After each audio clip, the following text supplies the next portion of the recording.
こんにちは、レイムです。おっす、マリサだぜ。いいこといっぱいあったかな？青子です。さて、今回のネタは、2022年、新型バイク予想の第2弾。川崎、鈴木編だ。またしても、妄想爆発な夢見るおっさん会ですか？そうだぜ。新型バイクにスポットを当てて動画を作るのも楽しいけど、こうしたおバカ、いや予想ネタ話は超楽しいっす。今回も主の勝手妄想にお付き合いいただき、ありがとうございます。今回のお約束だけど、動画中の予想ネタは、扱う話題の特性上、噂話や勝手な妄想が情報源です。バイク好きなおっさんがネット巡回で見かけた根拠不明なネタを、練って繋いで楽しんでる、という形でお楽しみください。では、2022年、伝説の幕開けです。妄想しないおっさんは、ただのおっさんだ。それでは、青月電子台、今回もスタートです。では、ゆっくりしていってね。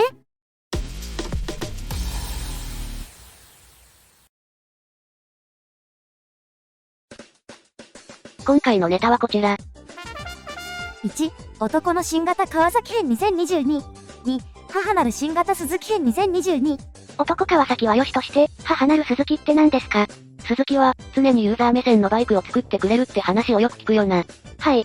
無償の愛と優しさでできている鈴木のバイクに、なぜか母の優しさを感じてしまってな。何言ってるかわかりません。じゃ、輪締め、か。1、男の新型川崎編2022。Z50 周年記念モデル、男は思い出を語る。ついに発表されたな。Z50 周年記念モデルが。てっきり RS 系だけだと思ってましたが、Z シリーズもしっかりラインナップされてるところがさすがです。記念モデルは、Z900 と RS、Z650 と RS の4モデルで、900スーパー4、通称 Z1 をフィーチャーした赤を基調としたカラーリングだ。予約状況とかは？川崎プラザの HP をチェックしたら、東京四国エリアの店舗は予約受付が終わってるところが多かったな。儲かってますか？ぼちぼちでんな。あ、コメントで Z 購入しましたって報告をくれた方も見えましたね。ではご一緒に、カラーに合わせた電子台ステッカーはいかがですか？抱き合わせ商法か。400cc 拡充モデル、男は夢を語る。もちろんあれだ。ZX4R、いわゆる 400cc マルチだな。普通二輪免許で乗れる最大排気量で4気筒エンジンを出すかもって噂は、ZX25R 発売後、よく耳にしますからね。ホンダ編で語ったんだけど、国内唯一の 400cc4 気筒エンジンの CB400 が販売終了との噂があってな。その後釜が ZX4R ってこと？そうだ。ホンダはミドルクラスの4気筒を出す様子はないし、タイミング的にはバッチリだろ。今はちょっと EV が忙しいけど、まだ内燃機関研究もやってるし。心配するな。日本伝統のフォースト4気筒は川崎が継承してくれるさ。ぐぬぬ。またしてもいいように言われてる。立てよ、ホンダ民。でもさ、250cc に高性能 SS を復活させたのはホンダでしょ？きっとなんか準備してるはずですよ。川崎が ZX25R を発表した時も、数日後に新型 CBR250WR を発表して迎え撃ってるし。川崎が動けば、ホンダは何かしらのアクションを起こしてくると。もちろん。でもそんな後出しじゃんけん対応ばかりだと、今回ばかりは川崎にぶち抜かれるかもしれんぞ。何？不安にさせないで。仮想人格 AI 搭載、変形合体バイク、男は未来も語る。今年の本命はこれだ。何を言い出すかと思ったら、単なるおっさんの妄想暴走話ですね。確かに川崎には謎技術がたくさんあるけど、さすがにこれは飛躍しすぎじゃない？謎技術じゃないし、現実世界で再現可能な技術だぞ。まあ聞いてくれ。どうぞどうぞ。謎技術を語り尽くしてくださいな。よかった、大ボラネタですね。まずは自然治癒力で多少の小傷は自己修復、ハイリーデュラブルペイント。他社の技術でも良いものはどんどん取り入れる、スカイフックテクノロジー採用の電子制御サスペンション。もっとパワーを、310馬力を叩き出す比類無機エンジン技術スーパーチャージドエンジン。電子制御テクノロジーで自己発生要因を低減する先進運転支援システム。どうだ？川崎がライダーに提供する体験は、他社と比べると頭一つ抜き出てると思わんかね。その分高価ですけどね。価格は問題じゃない。商品としてラインナップされてるってことが重要だ。この内容ならホンダもすぐ追いつけるし、これ以上の機能なんて過剰性能よね。でもさ、ここまで揃ってるんだし、これ以上何を求めるの？いや、まだ夢は叶っていない。夢？男の夢、それは、合体と、変形だ。はみ出てます。バイクの未来を語る動画なのになぜ変形合体の話になるの？まあ聞いてくれ。まず合体だが、川崎が2016年8月に発表した ICT 技術活用の内容を覚えてるか？何でしたっけ？これだ。今回開発するモーターサイクルは、感情エンジン、自然言語対話システムを活用し、AI がライダーの話す言葉から意思や感情を感じ取り、言語を通じて意思疎通することで、かつてない新しいライディング体験を提供します。引用元、AI、人工知能を活用したモーターサイクルの開発に着手、川崎重工。これだよ。何それ？今の川崎は、走りを制御する技術をほぼ全て手に入れてる。人体で例えるなら、強力な心臓と柔軟な足腰、自由能力に車体の状態を感じる三半規管。そして、それらを滑る制御する脳みそだ。体に例えるとそうなりますね。しかし、肝心なものが足らないと思わないか？おっぱい。あれば嬉しいが、外れだ。それは、AI 技術だ。仮にサポート AI とここでは呼ぶが、こいつは言語を通じて意思疎通できるようにするってのが、2016年の発表内容だ。そしてさらに妄想を付け加えると、サポート AI に仮想人格を与え、ライダーの相棒となることで共に成長するってことも夢ではないわけだ。自分の愛車がメイド化するわけですね。怖いだろ。メイドはインターネットに常時接続され、ライダーの経験やスキル、ライディングスタイルを蓄積していく。そして状況に合わせたマシンセッティングやアドバイスを、ウィットなコミュニケーションで返してくれる。メイドを通じたバイクとの意思疎通、これが合体だ。いつの間にかメイドになってるし、いやいや足もで対抗できるレベルじゃない。そしてお次は、まだあるの？変形だ。いやそれは無理じゃないのかな。ちゃんとエビデンスがあるぜ。これを見てもそう言えるかな？川崎が2013年の東京モーターショーで公開した三輪電動ビークルだ。まさか本気？見て驚け。川崎、J だ。J は、ライディングシーンに合わせて形を変える EV だ。紹介動画ではアップライトモード、アタックモードとバイクに話しかけることで車体が可変変形するんだぜ。停車時はアップライトモードでお願いしますとか言われるんですよね。ガンヘッドか。未来すぎてマイナー SF ネタツッコミしかできなくなってきた。やばいよ川崎未来すぎるよ。で、このバイクが川崎の夢とするなら、もう夢ではなく、現在の技術の延長線上で実現できる目標に置き換えられると思わないか？確かに。今、川崎が進めてる研究開発や先進機能は、この目標を達成するための布石だと思わないか？偶然ではないと？もちろん、解決しなければいけない課題は山積みだ。しかし、バイクの未来を希望の光で満たしてくれるメーカーだと思わないか？すべて計画通りってわけか。そうだ。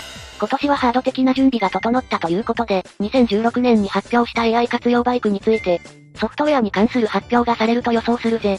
今年の川崎は、合体と変形だ。はぁはぁ。マリサ、鼻から血が。大丈夫だ、問題ない。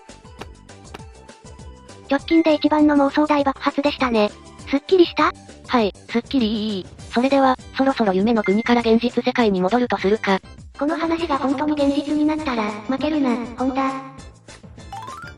2、母なる新型鈴木編2022。さて、手厚い支援装備で至れり尽くせりの鈴木社の新型予想だぜ。もうさっきみたいな暴走はないですよね。暴走じゃないと人類が二輪車に求める夢と希望と現実をおっさんが妄想という体で好き勝手に語ることで、この混沌とした世界でバイクメーカーが生き残りをかけた弱肉強食ちょっと川崎の進撃に焦っただけなんです。時には敵、時には裏人類7兄弟です。心の友です。わかってくれた。はい。で、最近の鈴木のモデルチェンジ車種は、2021年のハヤブサフルモデルチェンジから始まり、先代の面影なしの GSXS1000、完全に予想外のデザインだった GSXS1000GT と、名車が一気にブラッシュアップされた年だったな。その前の2020年は V ストローム1050、最新ユレエンジンのジクサー SF250、100周年記念カラー登場。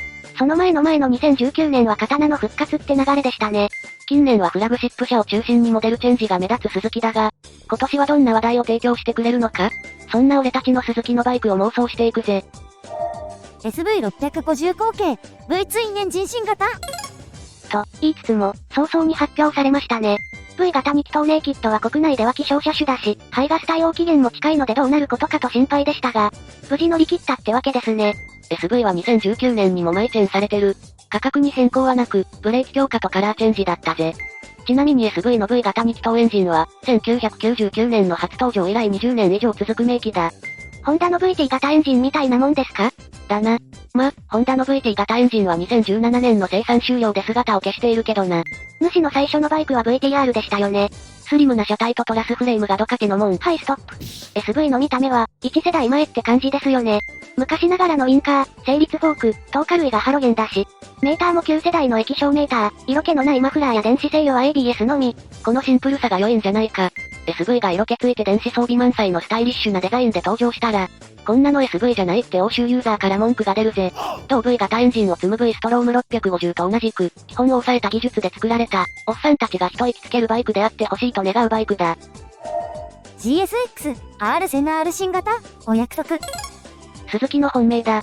残念ながら、2021年の鈴木元 GP の活動結果は、2年連続優勝とならなかったわけだが、鈴木100周年記念の2020年は、元 GP でライダータイトル、チームタイトルの2冠を獲得という快挙を成し遂げたわけですけど、これ、ぶっちゃけマルケスが不調だったから、勝てたんでしょ？おっと、それを言うかそれはないとは言えないが、鈴木にはチャンスを掴んで物にする力は備わっているってことだぜ。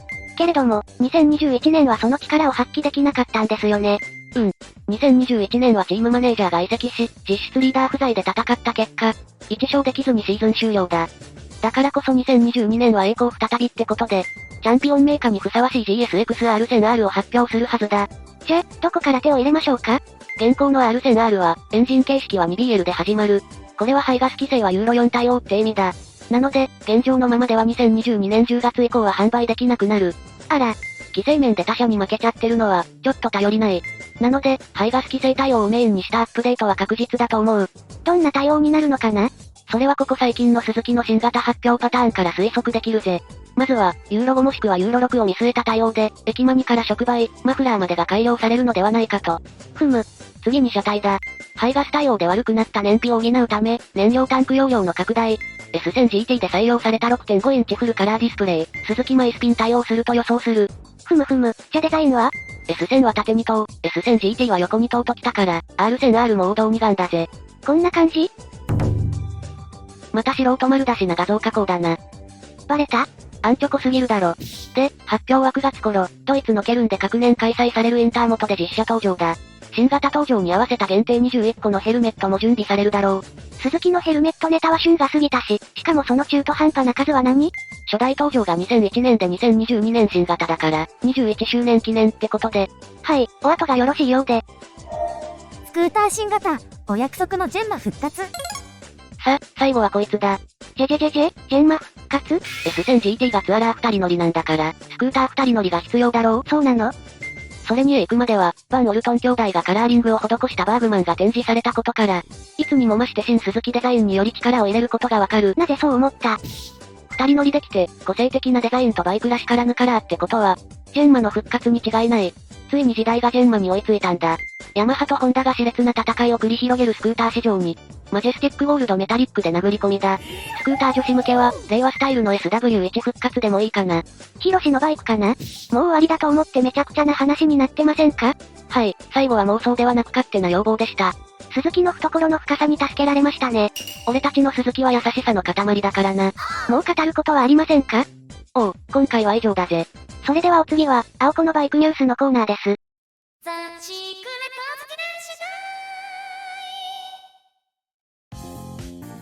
お待たせしました。青子のバイクニュースのコーナーです。年始のレースといえば、ダカールラリーですね。今年のダカールラリーは、新しい試みが行われているんですよ。何が新しいの？ FIM 世界ラリーレイド選手権。新しい世界選手権の開幕戦としてダカールラリーが開催されることになりました。全5000ポイント制で、6コンストラクター、53クルーがエントリーしました。現時点で結果は出ているんだよな。そうですね。けれどもここでネタバレはしませんよ。果たしてホンダは3連覇達成なるか？興味がある方はぜひウェブを確認してみてくださいね。あとダカールラリーは、普段お目にかかれない車両にバリバリ改造を施した車がたくさん走ってますよ。例えば？トヨタ、ガズーレーシング、GR ダカールハイラックスとかね。大砂漠を駆け抜けるラリーレイドが終われば、次は WRC モンテカルロです。年始はあのローブが復活ですよ。老けたなぁ。トヨタヤリス改め、GR ヤリスの活躍も楽しみだな。さあ、冬はこたつでいっぱい飲み見ながらのタスポ観戦です。では、今回はこの辺で。それでは、See you!